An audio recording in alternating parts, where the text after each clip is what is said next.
Vous maîtrisez votre métier, mais le DAX reste pour vous un mystère. Pas de panique.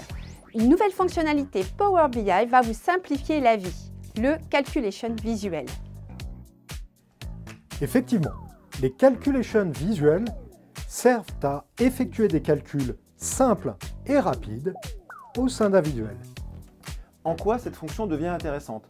Pour nous, 3 points majeurs. Le premier, une question de performance. On va travailler sur un ensemble de données restreintes, celles disponibles uniquement dans le visuel. Deuxième intérêt, la simplification de mise en œuvre. Le langage DAX a été tout simplement allégé. Enfin, un Calculation Visual n'est concentré que sur un visuel. Avant de démarrer, précisons 2 choses excessivement importantes. Le mode de fonctionnement du Calculation Visual. Il va travailler par rapport à un positionnement dans le visuel. 2. Ce Calculation Visual n'est disponible que pour un seul et unique visuel. Premier exemple, on veut regarder le niveau de dépenses et le comparer entre ce mois-ci et le mois précédent.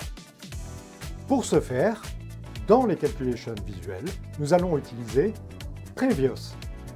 Cette fonction va nous permettre de récupérer le mois précédent, donc les dépenses du mois précédent, au niveau du visuel. Cette mesure va vous permettre de récupérer la donnée dans la ligne qui précède. Deuxième exemple, qui pourrait être un peu plus compliqué en DAX, je veux récupérer la première valeur de mon tableau. Utilisons la fonction First. De prime abord, fonction extrêmement simple à utiliser. Attention tout de même. On vous rappelle que le positionnement est très important. Elle sera toujours la première ligne du tableau, peu importe le trait que vous y opérez, la dimension que vous y déposez ou le filtre que vous y mettiez. Un point de vigilance important.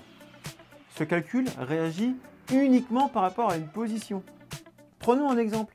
Si je trie mes mois de janvier à mai, je récupère bien la valeur du mois de janvier. En revanche, si je trie les mois en ordre décroissant, je récupère la valeur de la première ligne, le mois de mai. Faites donc attention aux résultats attendus.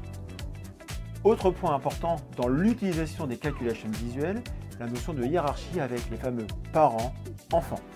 2 grands principes, collapse, expand. On va vous les expliquer dans le détail.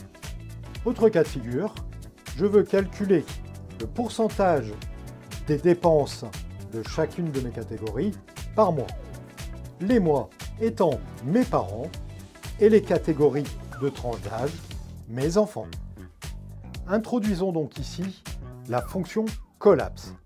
Elle me permet de récupérer la somme de mes enfants rattachée au total du niveau parent.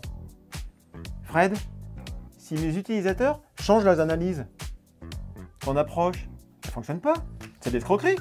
Effectivement, Guillaume.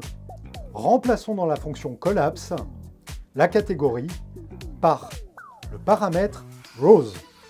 Il nous permettra dynamiquement de choisir l'axe d'analyse.